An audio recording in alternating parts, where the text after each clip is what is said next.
Concrete, concrete, concrete. What is concrete? Why is concrete? What hardens concrete? What are the composition of cement? How do they look like? What are hydrates and how do they look like? How do they form? What are the role of aggregates in concrete?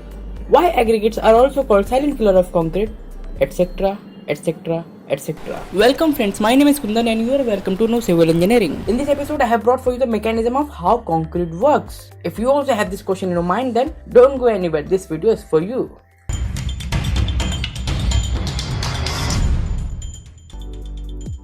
Concrete mix design is a scientific approach of choosing an economic proportion from available materials to get desired workability, durability, strength, cohesiveness, etc. Here, I have mentioned the word available because human beings are using concrete for last thousands of years, but their ingredients are varying as per the availability of material resource in their respective region.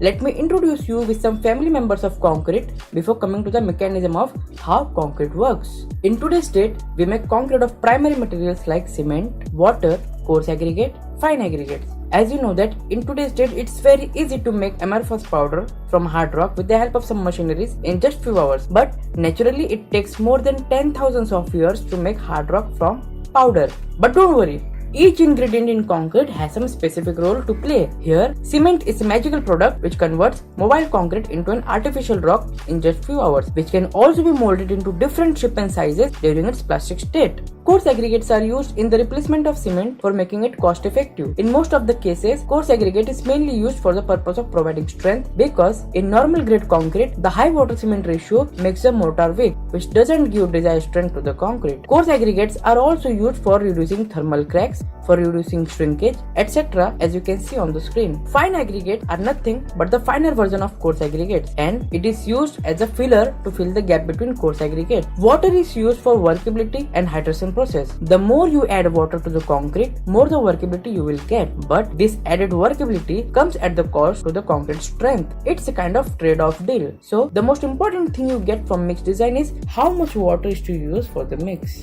Cement and water forms glue for binding the non-binding material in concrete, that is coarse and fine aggregates. When you go a bit deep in cement, you come to know that cement is composed of oxides, which is because the earth's crust is mainly composed of 8 elements as you can see on the screen. 7 elements are associated with 8th element, that is oxygen, to form oxides. A number of tests had been carried out to check whether which oxides reacts better to give cementitious property, and the result found to be like this. In these two alkali oxides of sodium and potassium, their ions do not precipitate. They do not become rigid, hence they are found to be unable to hold the cement grains together, which actually contradicts the property of hard concrete. Here, iron oxide and magnesium oxide have found to be redundant part of cement because iron oxide have very low mobility in the alkali solution of concrete. They don't harm the solution, but also they don't move from its main position, means they don't contribute much in hardening the structure. Magnesium oxide doesn't even fill the space between grains. So finally, we have ended up with these 3 oxides which give cementitious properties on reacting with water. Among these 3 oxides, we make cement using calcium oxide and silica because cement could have also been made from calcium oxide and alumina, which would give better result in compared to cement made from calcium oxide and silica due to less emission of carbon dioxide. But unfortunately, the raw material for alumina is bauxite, which is also used for the production of aluminium, which makes it expensive material for making concrete. Hence, cement is essentially made up of calcium oxide and silica, which is also known as lime and clay.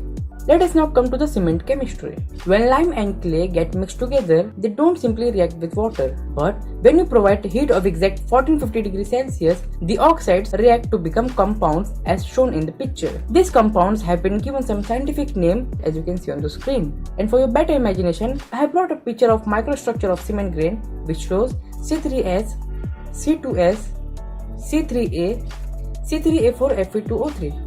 When water is added to cement, the cement grains float in water. This is the plastic state of concrete during which one can mold concrete in any desired shape.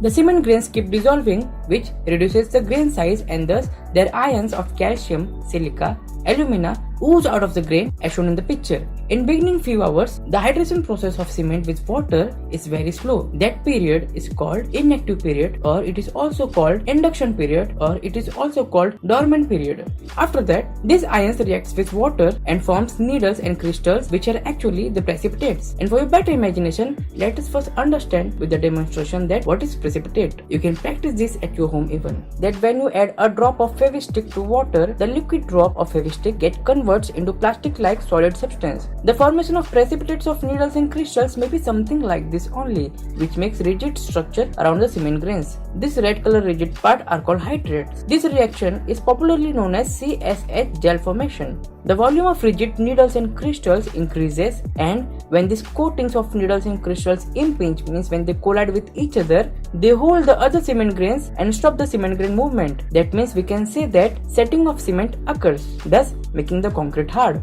So friends, this was the very basic idea of hydration we have seen, where mobile concretes turn into an artificial hard rock in just few hours. And this is not all how concrete works. Concrete is a very vast topic to understand, which can't be explained in just one video.